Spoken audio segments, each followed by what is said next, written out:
Hi, welcome to Ikato's Crossing. Okay, so we've got the Rider-Waite-Smith Tarot here, and we're going to start with the Fool. Take a minute to take a journal and write down what you see in this image. Okay, so you've got somebody, a young person. They are on the edge of a cliff. They are, well, they look like sort of, they're dressed well. They seem to be dressed okay. It's not too bad. They have very little with them. They've got a dog with them. There's a dog there. They've got a white rose in their hand. And they really are on the edge of the cliff. And, what are they stepping into? There's that youthful energy, like I said. They seem to be sort of their head up in the air. They just, they really just not really watching where they're going. They've got very little with them. They've just got a knapsack over their shoulder. There's the sun. There's some mountains in the background that look like there's ice or snow or something like that there. So what does that say to you? It's new beginnings, maybe about being cautious, being aware, being in the now, being in the moment.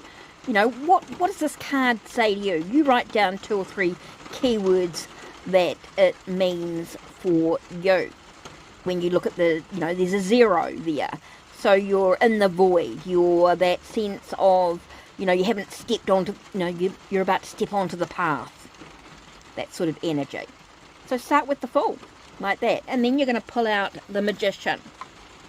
So take a minute. Let's pull out the Magician. What does the Magician say to you? As above, so below. You've got one hand pointing up, one hand pointing down. You've got your tools there. Infinity symbol. There's roses above. Sitting on a table.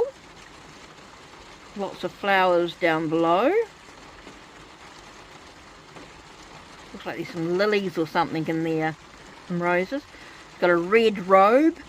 White tunic underneath. Or, there.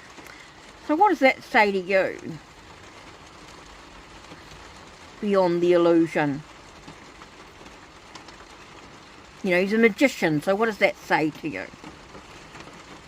So yeah, and you're going to continue that with the High Priestess. Describe what you see there. In between 2 pillars. She's got pomegranates behind her. A crescent moon. A cross, a study, a book or a Torah, you got that book there. So what does it mean for you?